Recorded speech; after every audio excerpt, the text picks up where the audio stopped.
Hey guys, as you know, I built my business with paid ads, namely Google paid ads, as there was no Facebook back then when I started this stuff, at least with the paid stuff.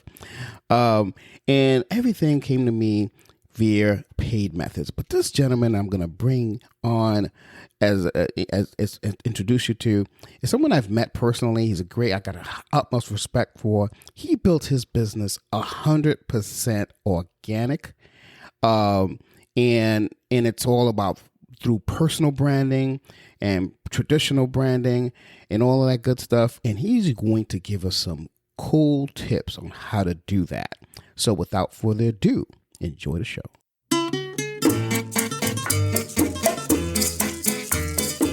Hello, and welcome to Marketing Solutions for Local Businesses, the podcast where you will discover all the latest and greatest digital marketing tools, tips, and strategies you will need to implement in order to stay ahead of your competition.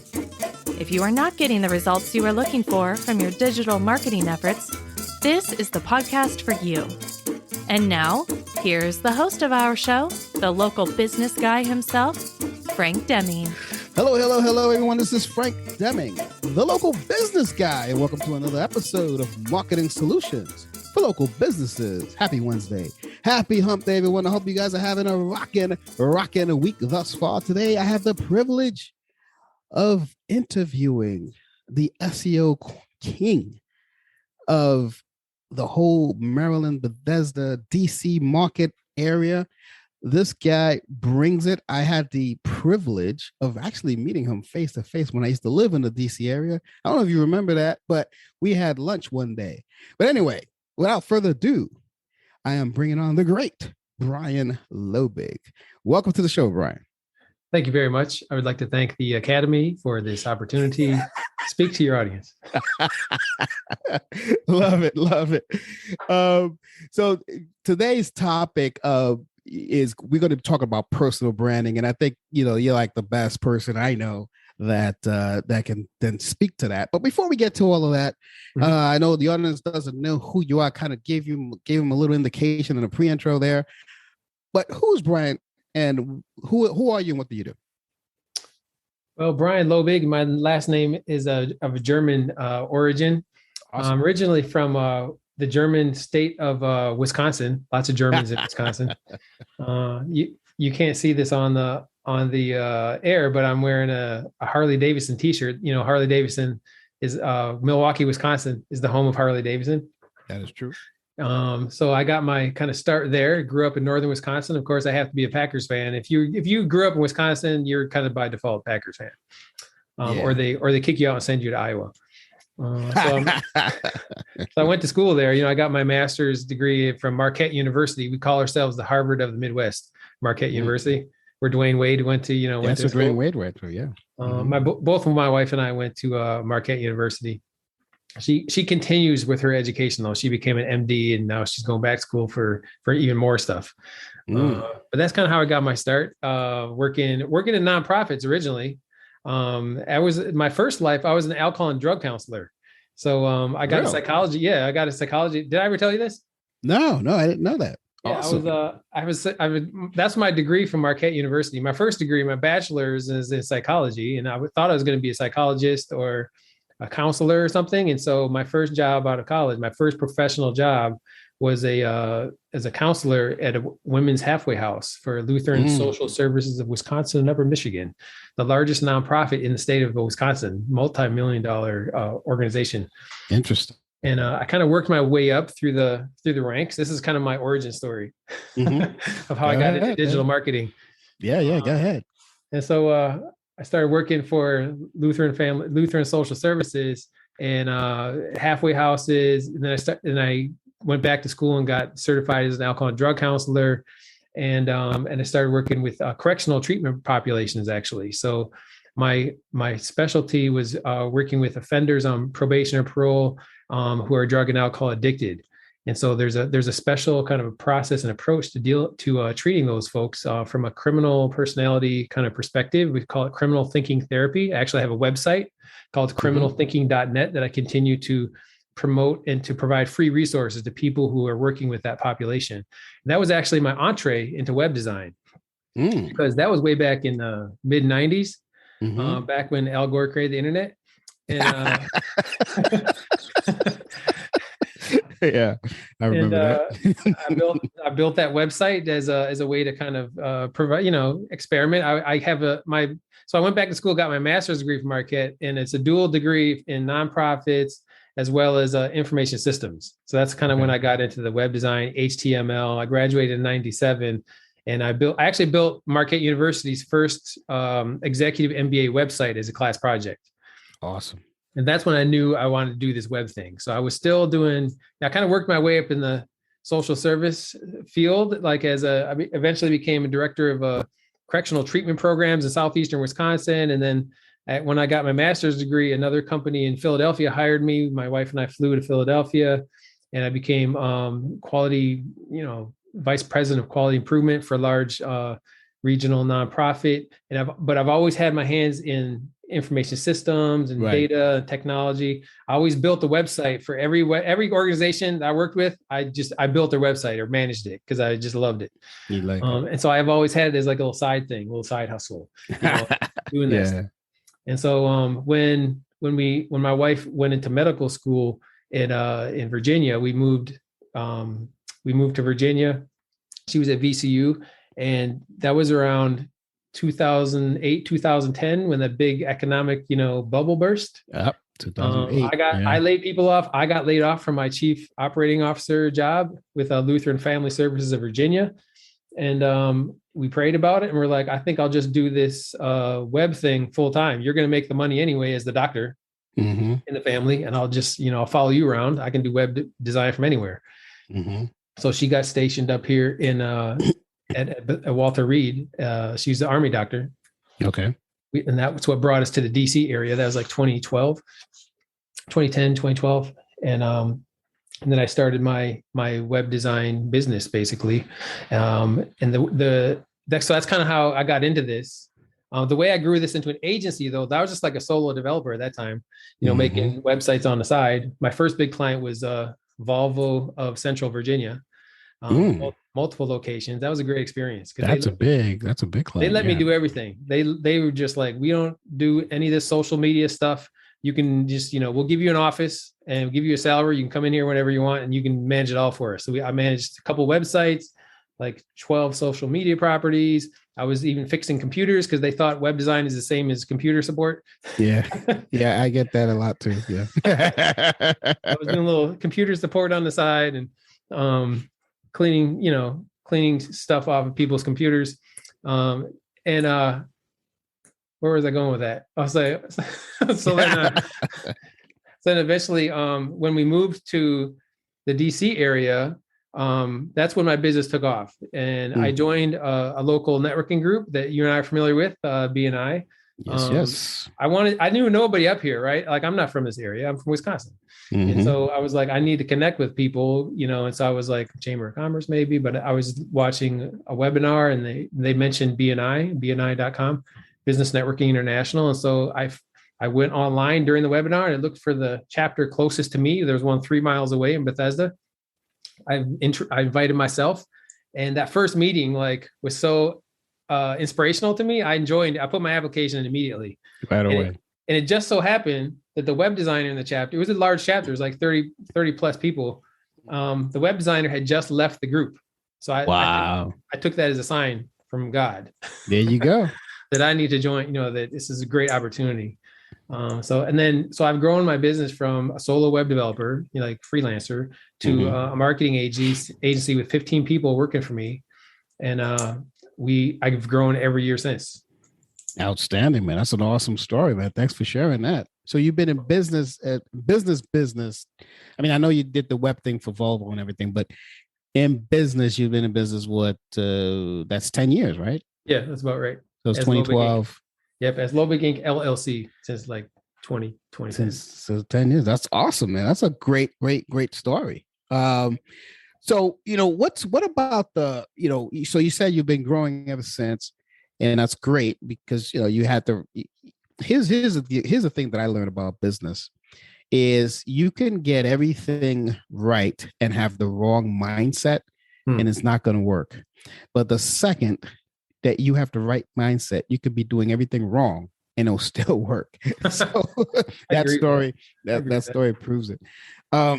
So what has been the key to business growth, say, during this pandemic for you? Because you said you've been growing. So what's the biggest key in that growth, even during the pandemic? I think it's really doubling down on your strengths. I believe in that kind of strength. Have you heard of that book, Strength Finder? Yeah, Strength Finder. Yeah. So that concept behind there is that don't work on your weaknesses, like double down on your strengths. Like figure out what you do really well and do more of that. Figure out what you don't do well and outsource that or have somebody else do it. Right. Yeah. I've lived and breathed that kind of philosophy. Like I don't. It takes me way too long to write a blog. So what I'll do is I'll jot down some ideas and I'll have my blog writing team build it out, flesh it out in very quickly. And then I can just do minor edits and then it gets published quick. Social media, again, even my social media stuff, I'll still tweet, on my own Twitter profile, I manage my own Instagram, but I have, my team really helps support all those different kind of things I'm doing, and they develop the content and I can just kind of look it over. The other thing is like this 50% of my income is you should know where your income's coming from, right? As a business owner, like where 100%. Is your so more than 50% of my business income is coming from SEO, search engine optimization services. And so taking that in mind, I'm like, how do I, instead of shoring up the stuff I'm weak at, I'm not as versed in, like Facebook advertising, for example. I still do that. I still do Facebook advertising, but I wouldn't consider myself the region's expert in Facebook ads. It's such a changing, dynamic with all the rules changing. They keep eliminating ways that you can target people because of rules and legislation. And so I'm like, well, I've really doubled down on SEO. And so half my team is like, SEO experts. We all we're continually attending conferences, listening to your podcast on best practice strategies, what works out there, and really gone in on that really hard. Yeah, doubling down is awesome. I like that. I've done the Strength Finder test assessment that they have. I do that in Colby when I hire people on my team. If they're not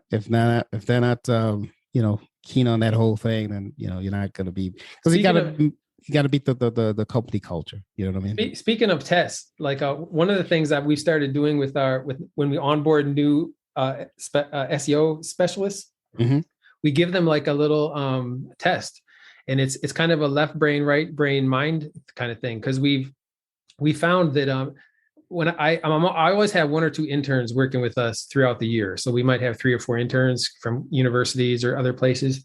We're just bringing on a new intern from Bowie State University. Awesome. And so we kind of give them a full experience of all the different things in a marketing agency. Have them help shadow our web developers, have them shadow an SEO specialist, have them work on a social media campaign. We do a lot of free services. We do a lot of free services for nonprofits, as pro bono services. Like, for example, we manage the Maryland Black Chamber of Commerce's website. And so it gives me the opportunity to have like interns work on a real, sizable, important organization, and work on their stuff, because we're doing it pro bono. So they give us a lot of leeway to kind of help, experiment and do things, creatively on their platforms. Right. I'm on the board of several nonprofits. And so by having that experience, we get a good feel for, what do you really like doing? What works for you? Like, do you like the website stuff better? Are you better with SEO? We have a little assessment test we give them that tells us whether they, how creative they are, the left brain, right brain kind of concept of more analytical versus more creative. We found that our best SEO managers have a very balanced score on that, where they're very into math kind of things, but they also have a really high creative side to themselves. And the ones that do really well on SEO are kind of balanced with that way. We have my two lead SEO managers are musicians, as well as like one is a musician and a biotech kind of person. The other one is an actual math teacher. Outstanding. Who'll be coming on full time in the spring. Outstanding. Yeah, that's you doing that methodically. I'm hoping you guys understand what what he's doing here. Yes, he's telling us his process and everything, but look at how meticulous and methodical it is when he's coming down to working with his brand, with your culture. That's awesome. I mean, I do the same thing with Stefan and Colby, but that's very interesting how you do it there, Brian. So kudos to you, man. That's awesome. That's why you got some success in 10 years, man. And, you know, and I hope you get more in the next 20, 15, 30, 50, 50 years more to come, man. And, pass it out to the kids. Yeah, there you go. There you go. All right. So let's get into the topic at hand here. We want to talk about personal branding. First of all, let's define it. What is personal branding? What, according to Brian Lobig, what is personal branding? Personal branding is really creating more visibility of yourself as a person. Like you have a business brand, you know, you've got your logo, you have your brand elements, you have, and really a brand, I like the definition of a brand is not just those graphical things, but it's really like, what do people say about you when you're not there? You know, what comes to mind when people think of your business? And that's true for a person as well as it is for a business. Like when somebody says, you know, Frank Deming, they're going to get an image in their mind. They're probably going to think of somebody who does a podcast, has great radio voice. They're going to be thinking of your business marketing solutions for small business. And so those things, those kind of feelings that come to mind, those digital experiences, maybe processes come to mind, maybe SEO comes to mind when somebody thinks about those things. That's kind of your brand. And so your personal brand, I'm seeing is more connected to you as the person as opposed to the business. Right. And then the twist on it is I like to talk about personal branding SEO. So how to get your own personal brand more visible on the internet. There you go. There you go. That's a good analogy, definition of it. So let's talk about that though. So how do you differentiate, you know, say Lobig Inc. from Brian Lobig?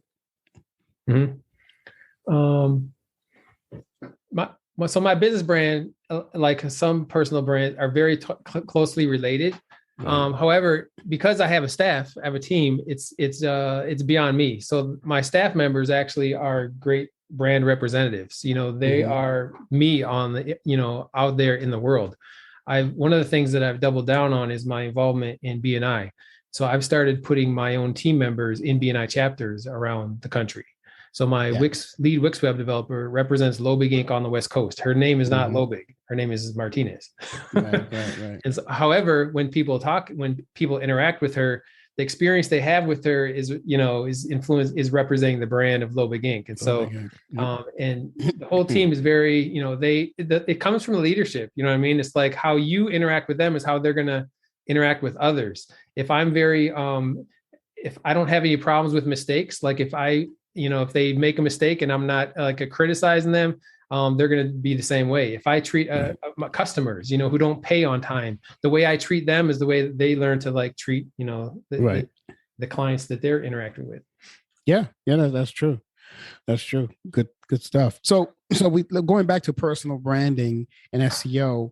I just out of curiosity, how does it differ from, say, you know, traditional SEO?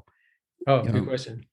So personal branding SEO, well, traditional SEO is like trying to get your website on page one of Google. Personal branding SEO is getting your name more visible out there on the internet, basically. And so, there's a really strategic way to do that. There's a very methodical way you can get your own personal brand out there. And you can do that even if you don't own your company. You can do that I do personal branding SEO for nonprofit leaders, for example. Like the name of the nonprofit is not them, you know, it's whatever the nonprofit is. But they can really influence and improve the visibility of their business by increasing their personal brand. And if all their staff, if they really support their staff on developing their own personal brands, it's a win-win. Now, a lot of businesses get a little scared of that because if they're building their brand, they're going to be well-known and they're going to have all their own connections. You know, they might be, you know, swept away by a competitor or something. I've had some of my best people leave and work for other companies. I just had one of my lead project managers just got hired by Amazon internally to do marketing internally for Amazon. I see that as a kudos to what he had experienced with us. And I've created now a great relationship with somebody who works in Amazon headquarters across the bridge in Northern Virginia that I have direct, friendly access to, because he grew up, he cut his marketing teeth through my organization for the last 3 years.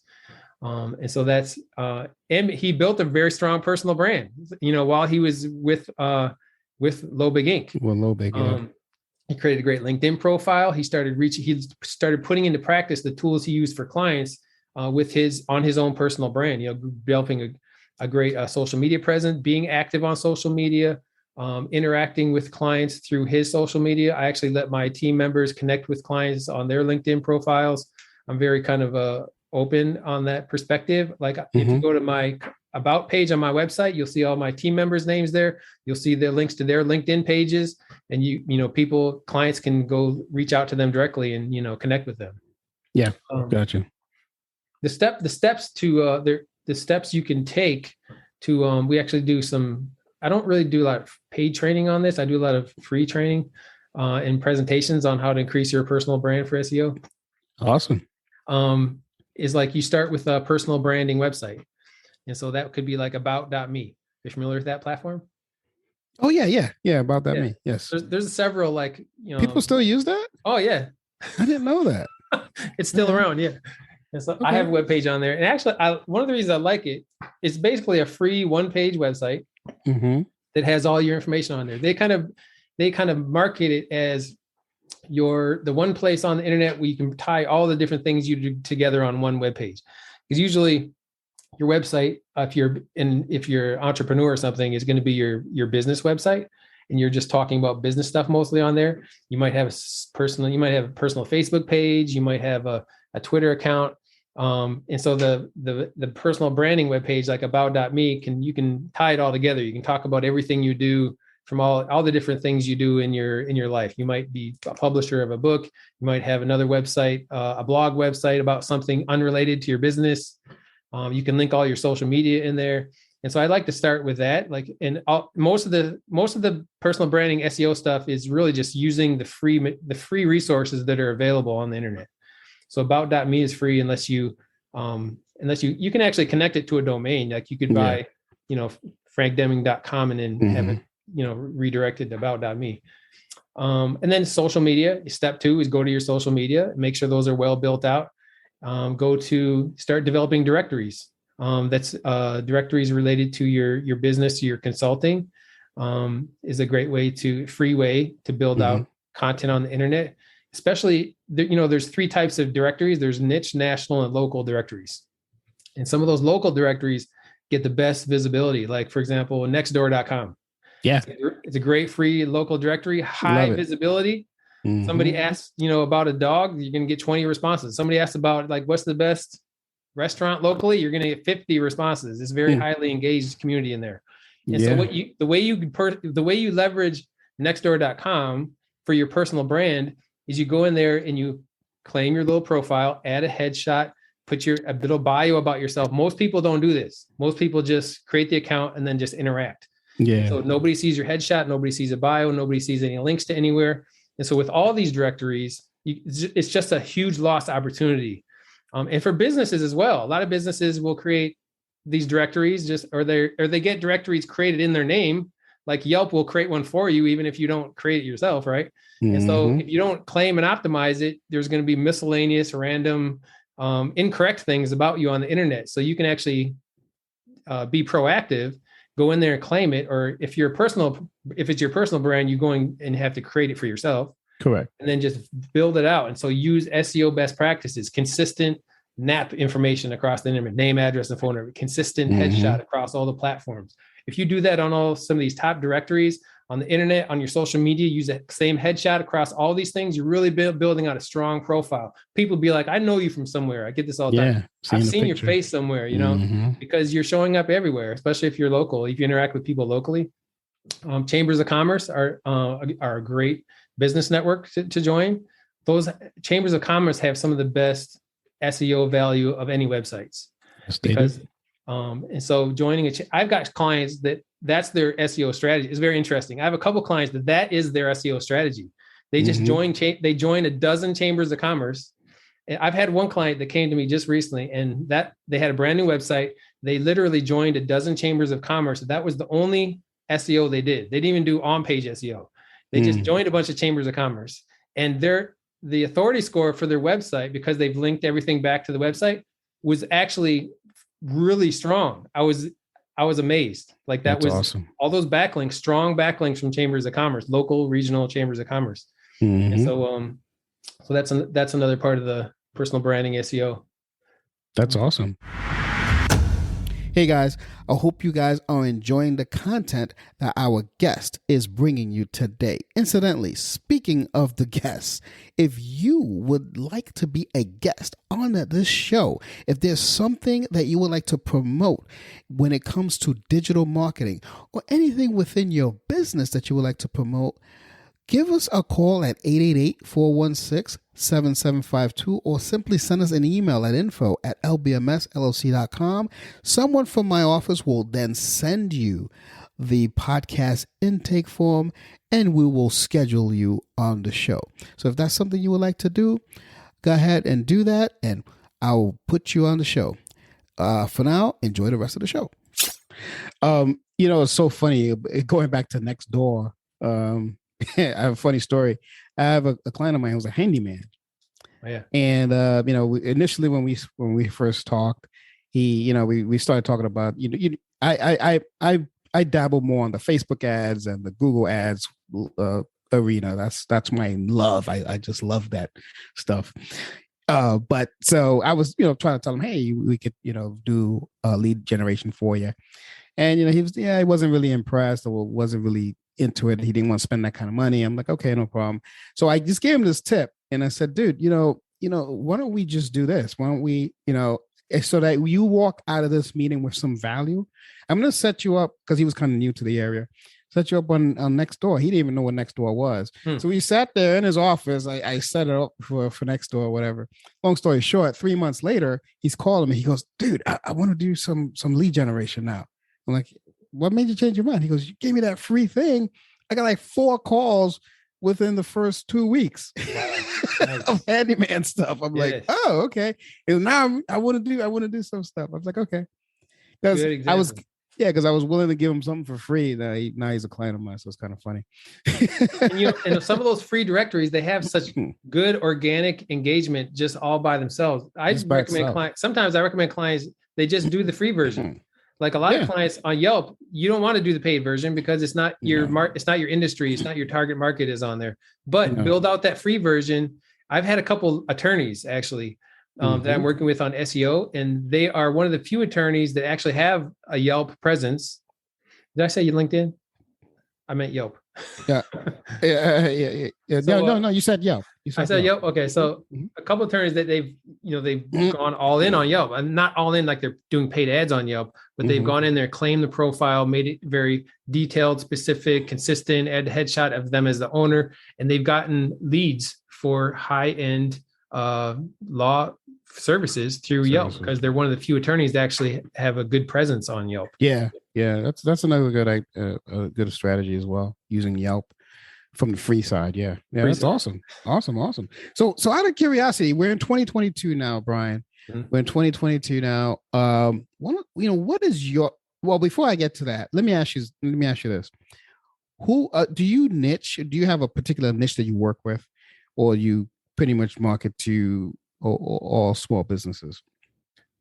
As you become a more established business, even if you don't do it intentionally, a lot of times it kind of happens organically. Because you'll find out that you're really good at working with certain types of clients, and you actually like working with certain types of clients, and you don't like working with others. Yes. Like I've discovered that, nothing personal, but I shouldn't say that because I do have one of those clients yet. That's all right. There's some clients. He's the exception. There's certain clients in industries, they're just very challenging for me to work with. Like every time we have a SEO meeting, I'm re-educating them every single time about everything we've done. And so it gets a little draining for some of those clients. Yeah, it does. And so some of the types of clients it hasn't been like intentional. Like I have a strategy for working with therapy clients, for example, but I have we're working with a lot of therapy clients and we're doing very well with them. I think it's partly because I can speak the language. I have a degree in psychology. I've been a counselor. I know what DBT therapy is, Mm-hmm. Makes sense. Dialectical behavioral therapy. I know. And so once you start working with different kind of, groups of types of businesses, you get pretty good at understanding their needs, what their client needs are, what the how they make money, what the insurance, there's certain insurance requirements for some of these. And also, like, you don't have to teach me as a SEO manager that you can't ask for reviews if you're a therapy agency. You can't go into Google and request your clients, for reviews. It's unethical, actually. Yes. It's against the, standards of conduct. And so, so we've gotten really good at working with therapy practices across the country. Because I cut my teeth on dealerships. I'm pretty good with working with dealerships, those kind of things. We've worked with, but SEO, like I've thought about like niching, down into a certain industry, but I really like the idea. You learn so much from across industry. Like I subscribe to Plumber SEO. Have you heard of that? PlumberSEO.com? No.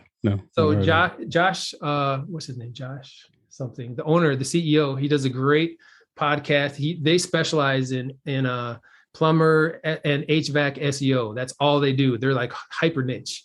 They will only accept one client in one city because like they want to dedicate all the resources to that one client. I love them. And the stuff I've learned from them, because they're so hyper focused on that industry and like, trucks going out and providing services, and like, how do you leverage the fact that you have people in trucks on the field for an SEO perspective? It's a very specific kind of, strategies you can use for that kind of an industry, that kind of trades industry. But there are learnings that you can apply towards other industries when you're working with multiple industries. You know what I mean? And so I love the opportunity of working with lots of different agencies or different business models, because you can take knowledge from like a plumber SEO that works over there, and then think about how it applies to therapy practice, or think about how it applies to a restaurant, because you're thinking outside of the box at that point. You know what I mean?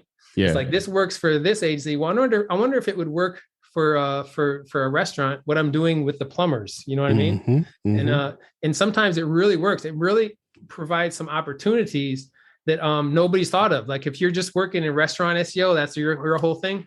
You're not going to be able to kind of pick from all the stuff you've actually have interaction with. So we work with a lot of businesses, but we do have strong representation in certain industries. Long answer to your very short question. No worries, man. I like it. I like it when the guests come on and I have something to say. One of the hardest things to do is interview someone who gives you yes, no answers. And so I appreciate it, my friend. All right. So going back to my original question, what I was going to ask before that popped into my head, because I want to see if I could help you introduce you to as many people who you want to work with. So aside from that, what is your strategy for growth in 2022? If I may. Great question. So I actually have one. I haven't had a strategy every year, but this year I do have actual strategy. So I grew last year, and even though, second year of the pandemic, I grew 30% last year. Awesome. I didn't think I was going to grow that much. Like the previous year, the first year, I think I grew 1 or 2%, maybe 3%, something like that. It wasn't significant. I actually thought I was going to lose money the first year of the pandemic. Like my business, like March to April, like when the pandemic hit, I shrunk my clients. I lost 40% of my income, not like 40% of my revenue was dropped that month. I took out a PPP loan because I thought this is going to go south bad. But the next month it picked up, and it's been better ever since because everybody's doing everything online. But so what I learned I literally sit down and think through, where did my business come from? One of the things we do in BNI is like we keep track of all of our referrals, right? Like who's sending us business. And so I do that even when, even outside of BNI, although, 70% of my income is from referrals from BNI at this point. So it's kind of easy to track because we have an app that tracks all your referrals, right? Like, so I have a big, long spreadsheet of like where all those referrals come from. And so I realized, 70% of my income is coming from this referral network. How do if I'm doubling down on the stuff that works, how can I double down on my involvement with BNI? Because I get a lot of business there. And so what I started doing this year, I've started putting my team members in BNI chapters. I got one in the West Coast. I put one in the new Hall of Fame launching chapter in National Harbor, Maryland. They just launched this week with 35 people. And outstanding. It was fantastic. And I volunteered to be the launch director of BNI for the region. So I'm one of like 3 launch director team members in Central Maryland, helping kick off and start up new BNI chapters. And it's not a lot of money. It's like, you get a little stipend for each chapter member that joins. The time and money thing is like, I'm probably making $5 an hour or $10 an hour, when it comes down to how much I'm making when a chapter launches because of the time investment. But I think of it as much bigger. It's not just that little stipend I get to help launch a chapter. It's the visibility connections I'm making with 35 business owners in a new chapter. They see me. I'm literally their leader. You know what I mean? I'm literally teaching them how to build this network and training them on how to find, visitors, how to make connections, how to get the best ROI on their membership. I'm teaching them about advanced LinkedIn strategies to go find and invite people. And they credit me as their launch director with helping them kick off this amazing chapter that, this amazing group that is starting to build their business.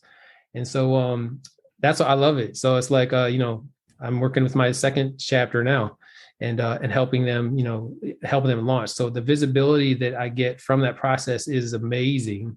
And I'm not selling my services. I'm not like telling them and by the way, I do SEO and you should hire me. I'm not even talking about what I do. They learn because they act eventually, but I'm really just there. It's the giver's gain approach. I'm just there to help them kick off, be a support to them. And I actually decided to put one of my team members in that launching chapter because they're so big already. So we've already gotten probably half a dozen referrals of building websites for them. And they've only been around for a month. Outstanding. That's brilliant, man. I love that strategy, man. That's a good way of doing it because BNI is as long as you're in the right chapter, of course, but BNI is one of the best networking groups to be in because you're in their face weekly, right? You're hearing about you weekly. You're training them of who you're looking for and how to introduce you. That's the thing. That's the key. Right. You're training them every time who you're looking for, how to introduce you. And, what I also like about BNI, and this is how I use it. It's funny talking about giver's gain is I look in the room and I say, who can I refer in this room? Like who can I buddy up with and say, oh, you need somebody? I got a guy. Yes. And then so when I moved here, as I used to live down in the DC area. When I moved here, first thing I did was I joined a BNI chapter, and that's how I started gaining clients here in New Jersey. But other than that, I usually get clients via SEO, via my own ads and stuff like that. So, but definitely the referrals. It's a lot quicker turnaround when a referral comes to me from BNI. Yep. Usually it's within a month we're doing business. It's a warm introduction. It's there's a book called the Blue Ocean Strategy. Have you heard Blue of it? Ocean. Yep. Yeah. So BNI is like a blue ocean strategy. It's like a whole new pond with no competition. Like one person per profession, and they're introducing you to their networks. It's like no competition. No competition. Yeah, it's so funny because there are 2 books that I always love: Blue Ocean and The Purple Cow. Both of them same concept. Okay. Same concept. Well, so your email, your website, I'm going to put a link to your website. It's lowbiginc.com. I'm going to put a link to the in the show notes for you. Do I have your permission to put your LinkedIn information as well on there in the show notes? Yeah, you can put that in there. Okay. The best SEO value is the website address though. Yeah, exactly. I'll put the website address on there, but I also put your LinkedIn in there as well. Is there anything I did not ask you that you think will benefit the audience? I would say the one thing with this personal branding SEO process is be incredibly consistent across all of those things you develop. Like use the same headshot, use the same, if you're using like an address, use the exact same spelling of the address and phone number, even down to how you spell the phone number, 301-244 instead of or 3001.244. Make it as as consistent as possible. So when some people see you across these profiles, that the internet as well as people themselves will see, this consistent presence all across the internet about who you are. Yeah, along those same lines, I was educating one of my clients just not too long ago about that. They put second FL in one in one listing, and for the other listing, the second floor. So, and then Google has a different thing like number 2, and I'm like, okay, there's no consistency here. Right. Is that really important? Yes, it is. Yeah, it seems minor. It seems ridiculously like minor and inconsequential, but it really creates that what we call NAP consistency across the internet. So that's like, oh yeah, so this is who this is. This is Brian J. Lobig, across the entire internet. Yeah, you have no doubt who you're talking to. Well, this has been great, Brian. Thanks for coming on the show and educating my audience. I hope you guys got a lot out of it. I know I did, because this man is a complete genius when it comes to SEO. And now I know he's also a complete genius when it comes to personal branding, which I did not know. So I'm glad he came on to talk about that. I didn't even know he was a Packers fan. I got to talk to you about Aaron Rodgers when we get off the line, because I like him a lot. But anyway, we could talk about that offline. I don't want to bore people. But anyway, this has been Frank Deming, the local business guy, and you've just been blessed by the great Brian Lobig. Until next week, folks, I'll see you next time. Peace out. Thanks for listening to another episode of Marketing Solutions for Local Businesses, the podcast where you will discover all the latest and greatest digital marketing tools, tips, and strategies you will need to implement in order to stay ahead of your competition. Don't forget, any links that were mentioned during the broadcast will be available to you in the show notes, so be sure to grab them while you have the chance. Incidentally, if you have any topics that you would like for us to discuss on the show, be sure to send an email to the email provided in the show notes, or click the Contact Us link and let us know what topic you would like us to help you with, and we'll be sure to add it to our schedule. If you would like for Frank and his team to look at your digital marketing presence and give you a free evaluation, simply click the Request a Free Consultation link in the show notes to get a hold of them. That being said, until our next episode, make it a successful digital marketing day. Peace out.